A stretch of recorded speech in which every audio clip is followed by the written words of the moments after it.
ஆண்டவருடைய பிரசன்னத்திலிருந்து அருமையாய் ஆசீர்வதிக்கப்பட்ட தேவனுடைய பிள்ளைகளே, உங்கள் அனைவருக்கும் அன்பின் வாழ்த்துக்களை சிங்கப்பூர் ஏலிம் எழுப்புதல் திருச்சபையின் சார்பிலே நானும் பாஸ்டர் டாக்டர் ஷீலா அவர்களும் பாஸ்டர் கிறிஸ்டி அவர்களும் அன்போடு கூட நாங்கள் தெரிவித்துக் கொள்கிறோம். உங்களுக்காக நாங்கள் தொடர்ந்து பிரார்த்தனை செய்து கொண்டு வருகிறோம்.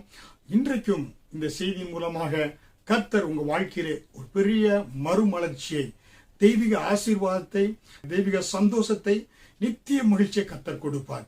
எல்லா வியாதிகளும் கவலைகளும் கண்ணீரும் நீங்கி கர்த்தர் பெரிய காரியத்தை செய்ய போகிறார். எங்களோடு கூட இணைந்து இந்த மகிமையான மகிழ்ச்சியான பாடலை பாடுங்கள். என்னோடும் இணைந்து பாஸ்டர் கிறிஸ்டி அவர்கள் பாட இருக்கிறாங்க. பாடலை கருத்தோடு கூட தேவ பிரசன்னத்தை உணர்ந்தவர்களாய் பாடலாம்.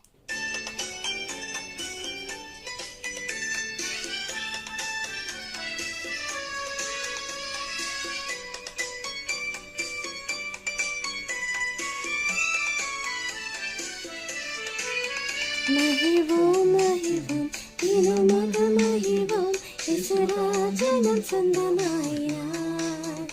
இந்த பாதனத்தில் சொந்தக்காரவர் இந்த நாட்டில் சொந்தமானார். ஆனந்தமே பரந்தானந்தமே இது மாபெரும் பாக்கியமே. ஆனந்தமே சொந்தக்காரவர் இந்த உள்ளத்தில் சொந்தமானார்.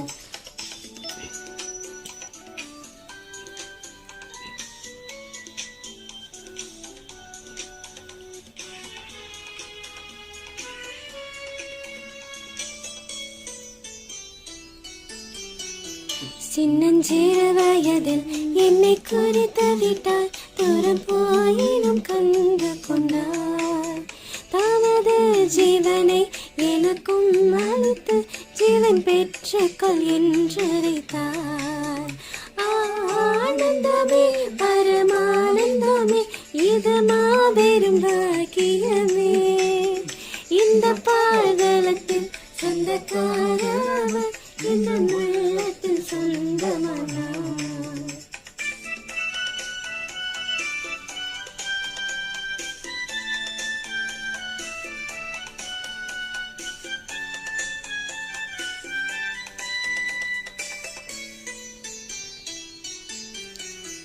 அவர் வரும் நாளில் என்னை கரமசித்து அன்பை கூப்பிட்டு சேர்த்துக் கொள்வார்.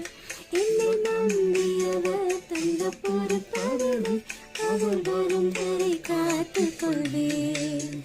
ஆனந்தமே பரமானந்தமே இது மாபெரும் பாக்கியமே. பாதலத்தில் சொந்தக்காரவர் இந்த உள்ளத்தில் சொந்தமானார்.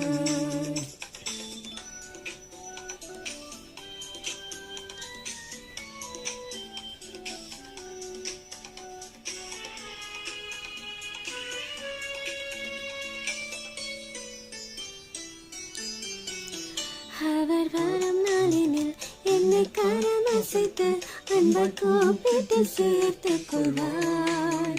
அவர் சமூகத்தில் அங்கே அவருடனே அடிப்பாடியே மகிழ்ந்திடுவேன்.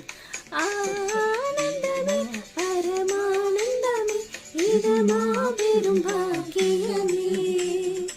இந்த பாதலத்தில் சொந்தக்காரவர் இந்த உள்ளத்தில் சொந்தமானார். எந்த சூழ்நிலையிலும் அவர் அன்பு நின்று நம்மை பிரிக்காதபடி ஆண்டவர் பாதுகாத்துக் கொள்வார். ஹல்லேலூயா. பாடணும்ல, மகிழ்வோம் மகிழ்வோம் இயேசு ராஜன் என் சொந்தமானார் என்று. ஹல்லேலூயா. நாம் என்னுடைய வாழ்க்கையிலே மகிழ்ச்சி இல்லாமல் இயேசுவை சொந்த இரட்சகராய் ஏற்றுக்கொள்ளாமல் வாழ்க்கையிலே இருந்த பொழுது மகிழ்ச்சி இல்லாமல் இருந்தேன். ஆனால் என் வாழ்க்கையிலே இயேசு வந்த பொழுது அந்த சொல்லி முடியாத மகிழ்ச்சியை கர்த்தர் என் வாழ்க்கையிலே கொடுத்தார். ஹல்லேலூயா. அந்த தேவன் என் உள்ளத்தில் சொந்தமானதினாலே நான் அவருடைய பிள்ளையாக மாறினேன். கர்த்தர் கண்ணீர்கள், கவலைகள், குடும்பத்தில் இருந்த எல்லா மரண பயத்தை இயேசு கிறிஸ்து நீக்கி அற்புதமான சுகத்தை கொடுத்தார். அது மட்டுமல்ல, தேவன் வேத வசனத்தின்படி அவர் தாயின் கற்பத்திலே என்னை முன்குறித்தார். சின்னஞ்சிறு வயதிலே முன்குறித்தவர் அவர் ஏற்ற வயதிலே அவரை அறிந்து கொள்ளும்படியாய் ஒரு மகனாய் மாறும்படியாக ஆண்டவர் கிருபை பாராட்டினார். ஹல்லேலூயா. அதற்காகத்தான் இயேசு கிறிஸ்து இந்த பூமிக்கு வந்து தன் சொந்த ஜீவனையை கொடுத்து நம்மை மீட்டெடுத்திருக்கிறார். ஹல்லேலூயா. அதைத்தான் வேத வசனம் சொல்லுகிறது. யோவான் 10வது அதிகாரம் வசனம் 10 சொல்லப்பட்டிருக்கிறது. திருடன் திருடவும் கொல்லவும் அழிக்கவுமே வருகிறான், வேறொன்றுக்கும் வரான். நானோ ஜீவன் உண்டாயிருக்கும், அந்த ஜீவன் பரிபூர்ணப்பட வந்தேன் என்று சொல்கிறார். ஹல்லேலூயா. இயேசு இந்த பூமிக்கு வந்து தன் ஜீவனை கொடுத்து நம்ம என்ன செய்தார்? பரிபூர்ண ஒரு வாழ்க்கையை நம்முடைய பிள்ளைகளுக்கு கொடுத்திருக்கிறார். அந்த பரிபூர்ண வாழ்க்கை நீ வாழ வேண்டும் என்பதுதான் தேவனுடைய திட்டமும் சித்தமுமாக இருக்கிறது. இன்றைக்கு நீங்க இந்த பூமியிலே ஆரோக்கியத்தோடு வாழ வேண்டும் என்று விருப்பப்படுறீங்களா, இல்ல வியாதியோடு வாழ வேண்டும் என்று விருப்பப்படுறீங்களா? ஆனால் தேவனுடைய பிள்ளைகளாக இருக்கிற நீங்க, உங்களுடைய விருப்பம் என்ன? அவருடைய பிள்ளைகள் இந்த பூமியிலே ஆரோக்கியத்தோடு வாழ வேண்டும் என்று இருப்பதுதான் ஒவ்வொருவருடைய வாஞ்சியும் ஏக்கமும் விருப்பமுமாக இருக்கிறது. அதுதான் பிலிப்பியர் 2வது அதிகாரம் வசனம் 13 ஏனெனில் தேவனே தம்முடைய தயவுள்ள சித்தத்தின்படி விருப்பத்தையும் செய்கையையும் உங்களில் உண்டாக்கக்கூடியவராய் இருக்கிறார். ஹல்லேலூயா. நம்முடைய வாழ்க்கையிலே தேவனுடைய சித்தத்தின்படி விருப்பத்தையும் செய்கைகளையும் உண்டாக்கக்கூடியவர் கர்த்தர். ஹல்லேலூயா. அதனால்தான் நம்முடைய இருதயத்தின் வாஞ்சியை நிறைவேற்றக்கூடியவராய் இருக்கிறார். விருப்பமும் அவருடைய தேவனுடைய அந்த செய்கையும் என்னன்னாக்கா, அவருடைய பிள்ளைகளாய் இருக்கிற நாம் ஜீவனோடும் ஆரோக்கியத்தோடும் பரிபூர்ண ஜீவனோடு இந்த பூமியிலே வாழ வேண்டும் என்பதுதான். ஹல்லேலூயா. அதனாலே கர்த்தருடைய பிள்ளைகளாய் நீங்க பயத்தின் ஆவியோடு வாழ தேவையில்லை. பரிசுத்த ஆவியை பெற்றுக்கொண்ட கர்த்தரை இயேசுவை சொந்த ரட்சகராய் ஏற்றுக்கொண்டு முழுக்க ஞானஸ்நானம் பெற்று அதே போல பரிசுத்தாவின் அபிஷேகத்தை பெற்ற தேவனுடைய பிள்ளைகளே, பரிசுத்த ஆவியை பெற்ற தேவனுடைய பிள்ளை பயத்தின் ஆவியோடு வாழ வேண்டிய அவசியம் கிடையாது. பயத்தின் ஆவி உன்னை மேற்கொள்ள அவசியம் இல்லை. ஏனென்றால் பரிசுத்த ஆவியான உனக்குள்ளே தேவனுடைய வாசஸ்தலமாக தேவாலயமாக ஆண்டவர் ஜீவிக்கக்கூடியவராக இருக்கிறார். அங்கே அசுத்தங்களுக்கோ அசுத்த ஆவிகளுக்கோ அங்கே இடம் கிடையாது. ஹல்லேலூயா. அதனால தான் கர்த்தருடைய பிள்ளைகள் ஒவ்வொருவற்றிலும், அதாவது 3 யோவான் 2வது வசனத்தில் சொல்லப்பட்டது போல, உன் ஆத்துமா வாழுகிறது போல நீ எல்லாவற்றிலும் வாழ்ந்து சுகமாயிருக்கும்படி வேண்டுகிறேன். ஹல்லேலூயா. கர்த்தருடைய விருப்பம் என்ன, வாஞ்சை என்ன, செய்கை என்ன, ஆத்துமா எப்படி வாழ்கிறது, நம்ம எண்ணங்கள் சிந்தனைகள் எப்படி வாழ்கிறது? நான் ஆரோக்கியமா இருக்க வேண்டும், சுகத்தோடு இருக்க வேண்டும், செழிப்போடு இருக்க வேண்டும் என்று விரும்புறீங்களா? அதே போல நீங்க எல்லாவற்றிலும் வாழ்ந்து சுகமாக இருக்க வேண்டும் என்று கர்த்தர் பிரியப்படுகிறார். ஹல்லேலூயா. இதுதான் தேவனுடைய வாழ்க்கை. தேவன் இயேசு கிறிஸ்துவை சொந்த இரட்சகராக ஏற்றுக்கொண்ட ஒவ்வொரு பிள்ளைகளும் பயமில்லாத ஒரு வாழ்க்கை வாழ. ஹல்லேலூயா. எதை குறித்து பயப்பட தேவையில்லை. காரணம், உலகத்தில் இருப்பவனை காட்டிலும் உங்களுக்குள் இருக்கிற இயேசு பெரியவராய் இருக்கிறார். ஹல்லேலூயா. இன்றைக்கு பயத்தின் ஆவியோடு கூட யாராவது இருக்கீங்களா? சாத்தான் உங்களை பயமுறுத்திக் கொண்டே இருக்கிறானா? இன்றைக்கு இந்த செய்தி கேட்கிற பிள்ளைகளுக்கு இந்த பயத்தின் ஆவியிலிருந்து ஒரு விடுதலை கர்த்தர் கொடுக்கிறார். அதற்கு என்னோடு கூட இந்த ரட்சிப்பின் ஜெபத்தை செய்யும்படியாய், தேவனுடைய ரத்த கோட்டைக்கு வரும்படியாய், இயேசுவை சொந்த இரட்சகராய் ஏற்றுக்கொள்ளும்படியாய் இந்த பரிசுத்த ஆவியானவர் உங்கள் சரீரமாக ஆலயத்துக்குள்ளே அவர் வந்து வாசம் செய்யும்படியாய் நீங்க அழைக்கின்ற பொழுது எல்லா பயத்தின் ஆவிகள், பயத்தின் மூலமா என்ன உண்டாகிறது? வியாதி வரக்கூடிய இருக்கிறது. வியாதிகள் வருகின்ற பொழுது காலத்திற்கு முன்பாக நீங்க மறிக்கக்கூடியவர்களாக மாறுறீங்க. அந்த பயத்தின் ஆவியை இயேசு இந்த நாளைக்கு நீக்கி போடக்கூடியவராய் இருக்கிறார். என்னோடு கூட இந்த ரட்சிப்பின் ஜெபத்தை ஜெபிக்கும்படி அன்போடு கேட்டுக்கொள்கிறேன். பரலோக பிதாவே, இந்த பூமியில இயேசு கிறிஸ்து எனக்காக நீ அனுப்பினீர். அவர் இந்த பூமியில வந்து என்னுடைய நோய்களுக்காய், என்னுடைய பாவங்களுக்காய், என்னுடைய அக்கிரமங்களுக்காய், என்னுடைய பயத்தை எல்லாம் நீக்கும்படியாய் கல்வாரி சிலுவையில எல்லாவற்றையும் ஏற்றுக்கொண்டு எனக்காக மரித்து அடக்கம் செய்யப்பட்டு 3ஆம் நாள் உயிரோடு எழும்பினார் என்பதை நான் விசுவாசிக்கிறேன். அவரே என்னுடைய இரட்சகர், அவரே உலக இரட்சகர் என்று என் வாயினால் அறிக்கை செய்கிறேன் என்று சொல்கின்ற பொழுது நீங்க ரட்சிக்கப்படுறீங்க, அவருடைய பிள்ளையாய் மாறுறீங்க. நீங்க இன்னும் பயத்தின் ஆவியோடு வாழ தேவையில்லை, நீங்க பயப்பட தேவையில்லை. இயேசு கிறிஸ்துவை ஏற்றுக்கொண்டவங்க வாழ தேவையில்லை. ஏனென்றால் உலகத்தில் இருப்பவனை காட்டிலும் உங்களுக்குள் இருக்கிற இயேசு பெரியவர். ஹல்லேலூயா. அதைத்தான் நீங்க சொல்லணும். ஹல்லேலூயா. பாருங்க, சென்னை பட்டணத்துல ஒரு தாயார் நன்றாக ஜெபிக்கக்கூடியவங்க. அந்த பெந்தகோஸ்தே அம்மா நன்றாக வீட்டுல ஜெபித்துக் கொண்டே இருப்பாங்க. அவன் பக்கத்து வீட்டுல ஒரு மந்திரவாதி அந்த மந்திர செய்தி ஏவிக்கொண்டே இருப்பான். ஏவி இந்த அம்மா ஜெபிக்கும் போது குட்டி பிசாசுகளை எல்லாம் ஏவி விட்டு கொண்டே இருப்பான். இந்த குட்டி பிசாசு வரும். இந்த அம்மா அந்நிய பாஷை நல்லா ஜெபித்து பரலோக ஆக்கி ஜெபித்து கொண்டிருப்பாங்க. அந்த குட்டி பிசாசு பக்கத்துல வராது, வந்து ஜன்னல் வெட்டி பார்க்கும், ஓடி போயிடும். கடைசியில் என்ன, எல்லா ஆவிகளும் ஓடி வருது என்று அவன் தனக்குள்ள இருக்கக்கூடிய பெரிய அந்த குரங்கை போல் இருக்கக்கூடிய அந்த ஆவியை அனுப்பி விடுறான். அந்த ஆவி என்ன செய்யுதுனாக்கா, அங்க போய் அந்த அம்மாவுக்கு முன்னால் நின்று கொண்டு இருக்கிறது, அந்நிய பாஷையில் பேசிக் கொண்டு இருக்கிறாங்க. அப்படியாக அந்த ஆவியில உணர்றாங்க ஏதோ ஒரு தனக்கு முன்பால் நிற்கிறது என்று. உடனே சொன்னாங்க அந்த ஆவியை பார்த்து, ஏ சாத்தானே, உலகத்தில் இருக்கிற உன்னை காட்டில் எனக்குள் இருக்கிற இயேசு பெரியவர், அந்த பரிசுத்த ஆவியானவர் பெரியவர் என்று சொன்ன பொழுது அந்த சாத்தான் அப்படியாக வெட்கப்பட்டு அப்படியே ஓடி வந்தது. ஓடி வந்து அவர் சாமியார அடிச்சானா, புரியுங்களா? என்னை காட்டில் அங்க ஒரு பெரியவர் இருக்கிறார், அங்க அக்கினிமயமான ஒரு பிரசனத்தோட அந்த தாயார் பிரார்த்தனை செய்து கொண்டிருக்காங்கன்னு சொல்லி பாருங்க. இந்த பிசாசன் எதுக்கு பயப்படுறான், வெட்கப்படுறான், எதை வார்த்தையை கேட்டு ஓடி போகிறான் என்றால், உலகத்தில் இருப்பவனை காட்டிலும் அந்த பிசாசை காட்டிலும் நமக்குள் இருக்கிற இயேசு பெரியவர். ஹல்லேலூயா. அதனால நாம இன்றைக்கு இயேசுவை தெய்வமாய் கொண்டிருக்கிற தேவனுடைய பிள்ளைகளே, நீங்க பயத்தோடு வாழ தேவையில்லை, பயத்தின் ஆவியோடு நீங்க வாழ தேவையில்லை. பயத்தின் ஆவிகளுக்கு இயேசு சிலுவையிலே முற்றுப்புள்ளி வைத்து விட்டார். இந்த பயத்தின் ஆவியை கொண்டு வருகிற சாத்தானை கல்வாரி சிலுவையில் அவன் தலையை நசுக்கி விட்டார்.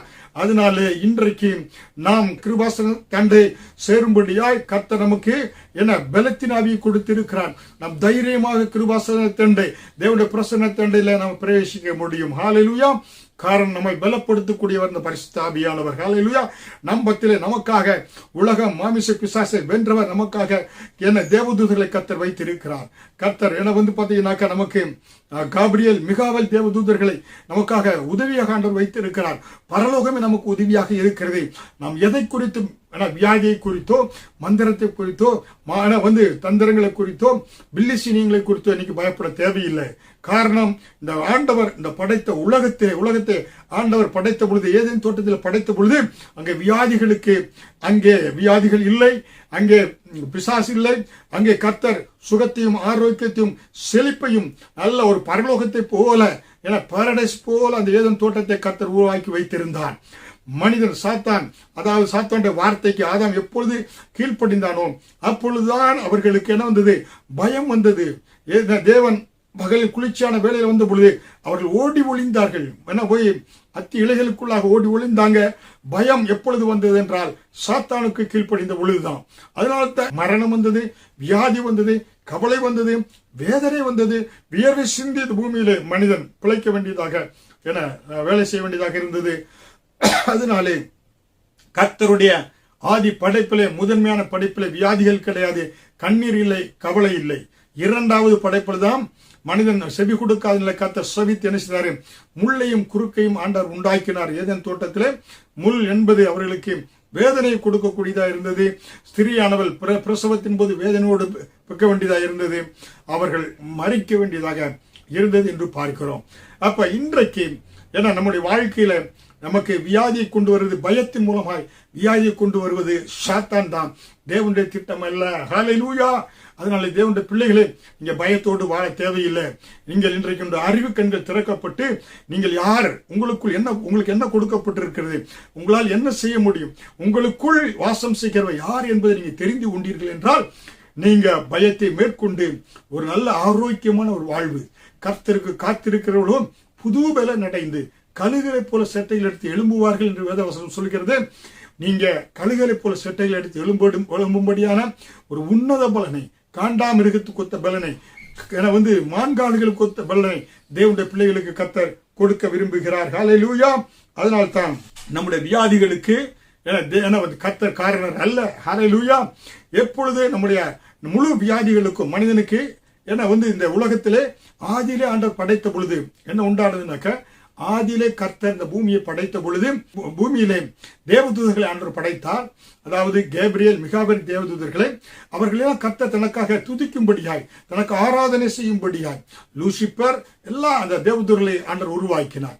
இதிலே ஒரு கூட்ட தேவதூதர்கள், அதாவது லூசிபர் என்று சொல்லக்கூடியவன் மேட்டிமை அடைந்து தேவன் என்ன செய்ய, தேவனுக்கு விரோதமாய் தேவனுக்கு ஆராதனை செய்யாதபடி தன்னை ஜனங்கள் வணங்க வேண்டும், ஆராதனை செலுத்த வேண்டும் என்று சொல்லி, ஆனால் அவன் மேட்டிமை அடைந்து அவன் என்ன செய்தான், மேட்டிமை அடைந்த பொழுது அவன் என்ன செய்தான், ஜனங்களுக்குள்ளாக கவலைகளையும் கண்ணீரையும் வேதனை வியாதியை கொண்டு வந்து அவர்களை நரகத்துக்கு இழுத்து செல்ல வேண்டும். ஏனென்றால் அவன் தள்ளப்பட்டு நரகத்துக்கு போனால, அதனாலே ஜனங்களுக்குள்ளாக வியாதி, வேதனை, கவலை, கண்ணீர் எல்லாவற்றையும் குழப்பங்களை கொண்டு வந்து மனிதனை இந்த கர்த்தர் பக்கமாக திருப்பாதபடி தன் பக்கம் திருப்பும்படியாய் காரியங்களை செய்தான் என்று பார்க்கிறோம். ஹல்லேலூயா.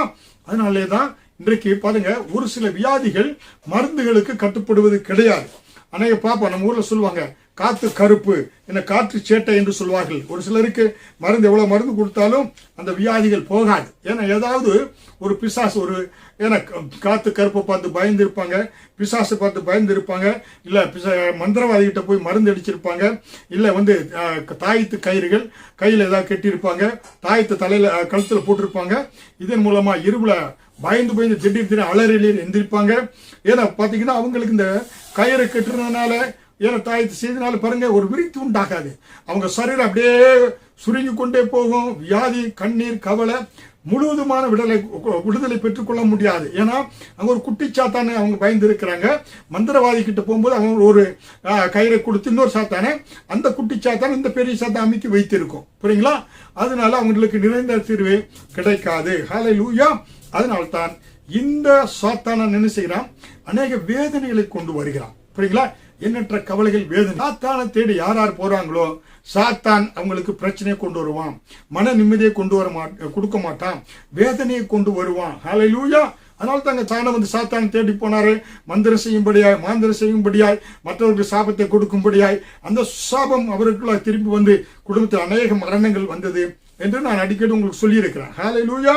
அதனால்தான் அநேகருக்கு பாருங்க பிசாசு பிடித்திருக்கும், அவங்க என்ன சரியாக சிந்திக்க முடியாது, புத்தி சுவாதீனமாக திரிவாங்க, சரியாக சிந்திக்க முடியாது, எங்கனாச்சும் அவங்க போய்கொண்டே இருப்பாங்க. காரணம், ஏதாவது ஒரு பிசாசுடைய ஆவி அவர்களை அலைகழித்துக் கொண்டிருக்கும். ஒரு சிலருக்கு பிசாசு வந்தாலும் தலையை விரித்து கொண்டு ஆடிக்கொண்டு இருப்பாங்க. புரியுங்களா? ஆனால் எப்படிப்பட்ட பிசாசுடைய தந்திரங்கள், வியாதிகள், பிரச்சனை, போராட்டம், கவலை, கண்ணீரா இருந்தாலும் இதற்கெல்லாம் ஒரே ஒரு மாற்று மருந்து, இயேசு கிறிஸ்து ஒருவரே. இயேசு சிந்திய ரத்தத்தினால் மட்டுமே அந்த ரத்த கொட்டையில் நீங்க வருகின்ற பொழுதுதான் உங்களுக்கு எல்லாம் அந்த சாத்தானின் பிடியில் இருந்து பரிபூர்ண விடுதலையை நீங்க பெற்றுக்கொள்ள முடியும். ஹல்லேலூயா. இயேசு ஒருவர் தான் மாற்று மருந்து. இயேசு ஒருவர் தான் உங்களுக்கு விடுதலை கொடுக்க முடியும். அவரால் அன்று உங்களுக்கு விடுதலை கிடையவே கிடையாது. இயேசு ஒருவர் தான் உங்களுக்காக ரத்தம் சிந்தினார். நீங்க ரத்தம் சிந்த வேண்டியதில்லை, நீங்க பழி செலுத்த வேண்டியதில்லை, நீங்க மந்திரங்கள் மாயங்கள் செய்ய வேண்டியது கிடையாது. இயேசு சிலுவையில் சிந்த ரத்தத்தின் மூலமாய் எல்லா சாபங்களையும் முறித்திருக்கிறார். இஸ்ரவேலுக்கு விரோதமான மந்திரம் இல்லை, குறிசொல்லுதல் இல்லை என்று ஆண்டவர் சொல்லி இருக்கிறாரு. நீங்க அந்த ரத்த கொட்டையில் வருகின்ற பொழுது உங்களுக்கு எந்த குறிசொல்லுதலும் பலிக்காது, எந்த மந்திரம் உங்களுக்கு செய்தாலும் அந்த மந்திரம் உங்களுக்கு வேலை பார்க்காது. ஹல்லேலூயா. அதனால இயேசு கிறிஸ்துவின் ரத்த கொட்டையில் வருகின்ற பொழுது எல்லா மந்திரங்களும், வியாதிகளும், சாத்தானின் கிரியைகளும் முறிக்கப்படக்கூடியதாக இருக்கிறது. அப்படிப்பட்ட வாழ்க்கை வாழ வேண்டும் என்று கர்த்தர் பிரியப்படுகிறார். ஹல்லேலூயா. நான் மீண்டும் உங்களுக்கு சொல்கிறேன், இயேசுவை ஏற்று கொண்டிருந்தால் என்றால், நான் 35 வருடங்களுக்கு முன்பாக இயேசுவை ஏற்றுக்கொண்ட பொழுது என் குடும்பங்களில் மரணங்கள் நிகழ்ந்தது பாருங்க.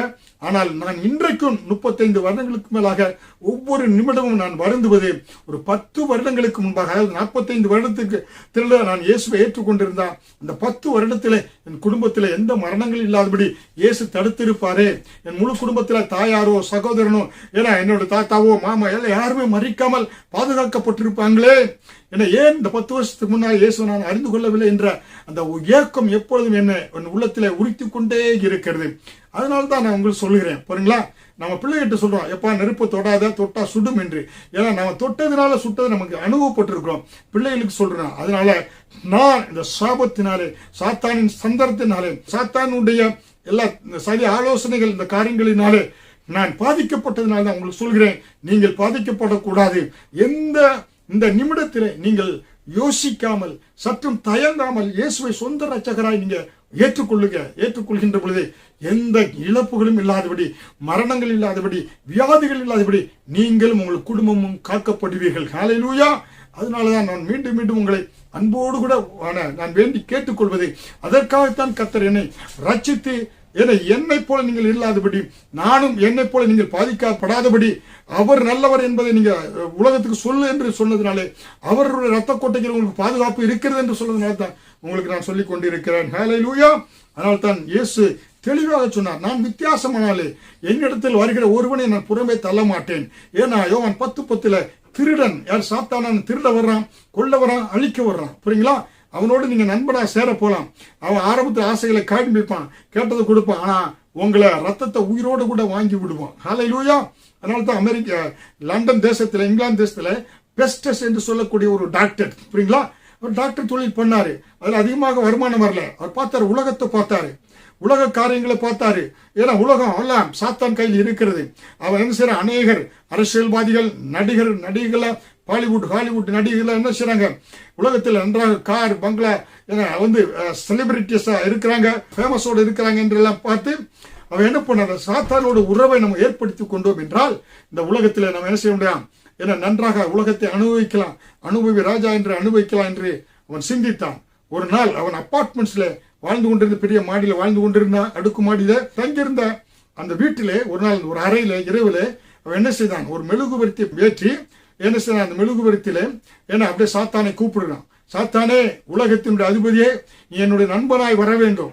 ஏன்னா உலகம் எல்லாம் உன்னுடைய நீ அதனுடைய ஆளுக்குள்ள வைத்திருக்கிறார். எனக்கு தேவையானது பணம் வேண்டும், அநேக அரசியல்வாதிகளுடைய தொடர்பு வேண்டும், அநேக நடிகளுடைய தொடர்பு வேண்டும், நான் உலகத்தை அனுபவிக்க வேண்டும் என்று அவன் அப்படியாக சாத்தானை கும்பிட ஆரம்பித்தான். அந்த மெழுகுவர்த்தி வெளிச்சத்திலே ஒரு கத்தை எடுத்து தன்னுடைய கையில அப்படியே அறுத்து ஒரு பென்சிலை போல, ஒரு மயில் இறகை போல அந்த ரத்தத்தை தொட்டு ஒரு பேப்பர்ல எழுதுகிறான்.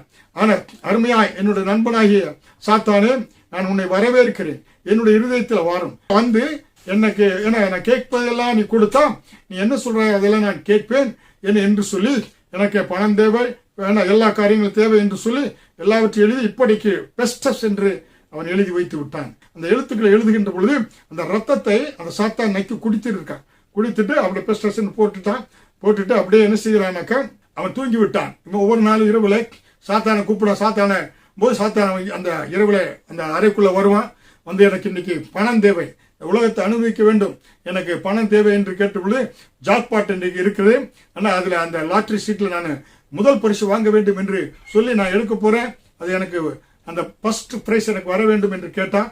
அதே போல போய் எடுத்தான், முதல் பரிசு விழுந்தது, பணம் நிறைய வந்தது. இப்பொழுது எனக்கு அரசியல்வாதிகள் தொடர்பு என்று கேட்டான். அதே போல அரசியல்வாதி தொடர்புகளை சாத்தான் அவனுக்கு ஏற்படுத்தி கொடுத்தான். இப்படியாக அவன் களியாட்டங்களிலே மகிழ்ச்சியில இருந்த பொழுது ஒரு நாள் அந்த இரவுல அந்த அறையில இருக்கின்ற பொழுது, அருமையான பெஸ்டஸே, என் இனிமைய நண்பனே, நீ இதுவரை என்னென்ன உன் வாழ்க்கையில கேட்டாயோ எல்லாவற்றையும் நான் கொடுத்தேன். ஆனால் நீ அன்றைக்கு ஒரு கையொப்பமிட்டு, ரத்தத்தினால் கையொப்பமிட்டு என்ன சொன்னாய், நீ சாத்தானே, நான் கேட்பதெல்லாம் நீ கொடுத்தா, நீ உனக்கு கேட்பது, உனக்கு நான் அடிமை, நீ என்ன சொல்கிறாயோ அதை நான் செய்கிறேன் என்று நீ அன்னைக்கு சொன்னாயே, இப்பொழுது நீ எனக்கு வேண்டும் என்று சொல்லி அந்த சாத்தான் அந்த பெஸ்டஸ கேட்கிறான்.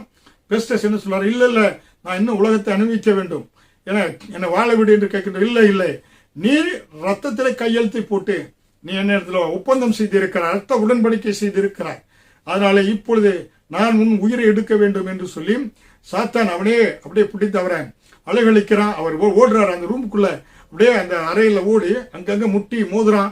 பெஸ்டஸ் அவனுடைய தலை அந்த சுவரில் முட்டுகிறது, ரத்தம் கொட்டுகிறது, கீழே விழுகிறான்.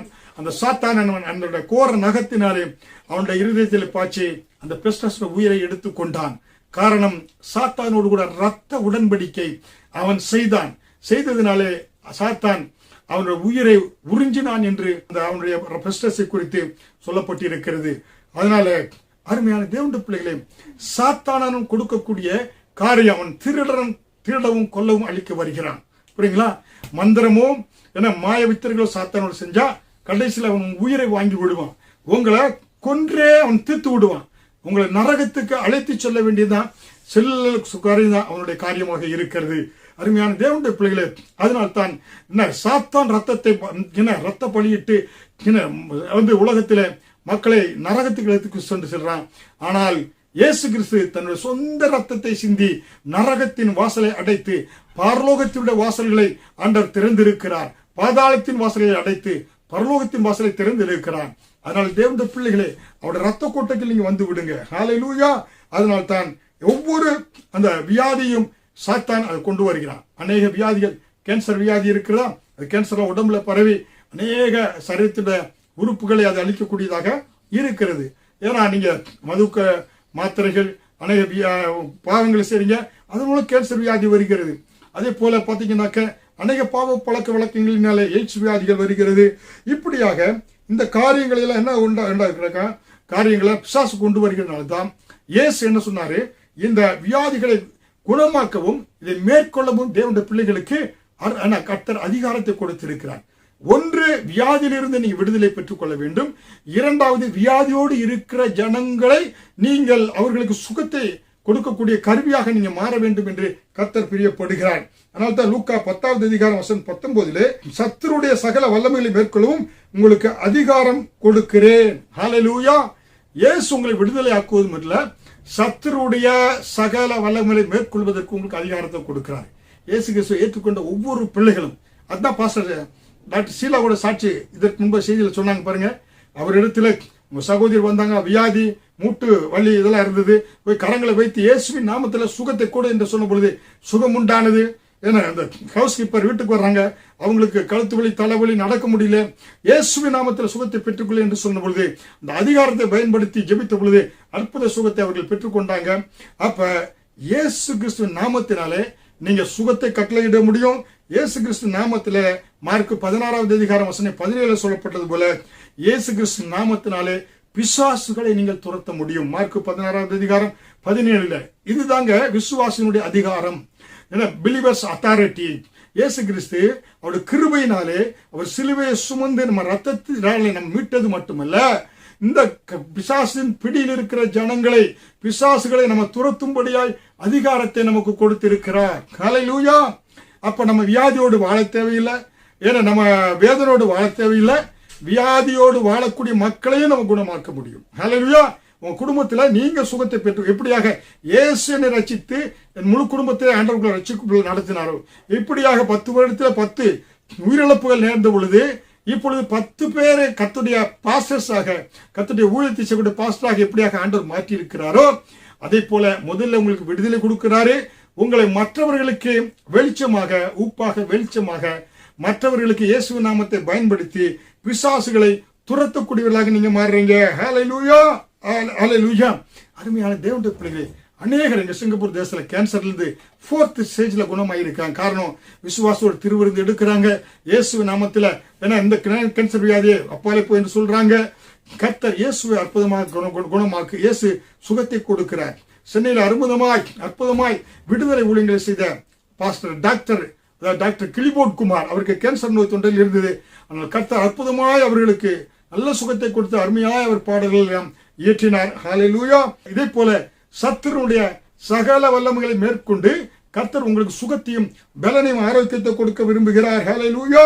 அதனால் தான் இயேசு பாருங்க, இயேசு கிறிஸ்து இந்த பலவீனப்படுத்தக்கூடிய பிசாசுகளை எல்லாம் அற்புதமாய் சுகமாக்கினாராம். புரியுங்களா? அப்ப எப்பொழுதும் தேவனுடைய பிரசன்னத்தை, சமூகத்தை வாஞ்சிக்கக்கூடியவர்களா இருக்கணும். அருமையான தேவனுடைய பிள்ளைகளே, இப்பொழுது நான் உங்களுக்காக பிரார்த்தனை செய்ய இருக்கிறேன். இயேசு கிறிஸ்து வானங்களை திறந்து உங்கள் மேல் ஒரு விசேஷ அபிஷேகத்தை ஊற்ற விரும்புகிறார். இந்த பரிசுத்த ஆவியானவர் அளவில்லாமல் உங்களை ஊற்றுகின்ற பொழுது எந்த வியாதி உங்களை நெருங்காது, எந்த பிசாசும் சாத்தானும் உங்களை நெருங்காதபடி எப்பொழுதும் தேவன் ஆனா பலிபீடத்தில் எப்பொழுதும் அக்கினி எரிந்து கொண்டே இருக்க வேண்டும். பலிபீடத்தில் அக்கினி அபியாதபடி பாதுகாத்துக் கொள்ள வேண்டும் என்று லேவியராகமத்தை பார்க்கிறோமே. அதே போல அவங்க உள்ளமாகிய அந்த பலிபீடத்தில் பரிசுத்த ஆவியானவருடைய அபிஷேகம் எப்பொழுதும் எரிந்து கொண்டு இருக்கும்படியாய் ஒரு விசேஷ அபிஷேகத்தை ஊற்றுங்கப்பா. அபிஷேகத்தை ஒவ்வொரு பிள்ளைகளுமே ஊற்றுங்க.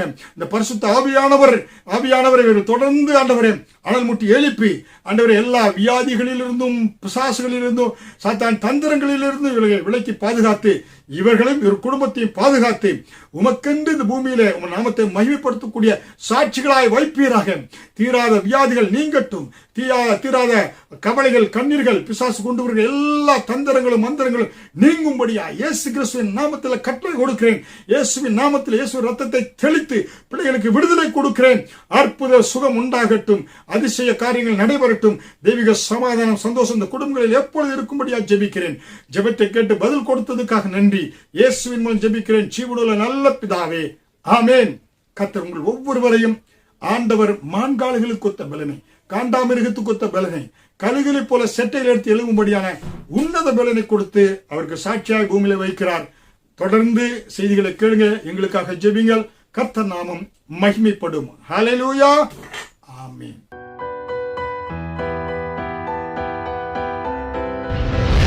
கர்த்தர் உங்களை ஆசீர்வதிப்பாராக.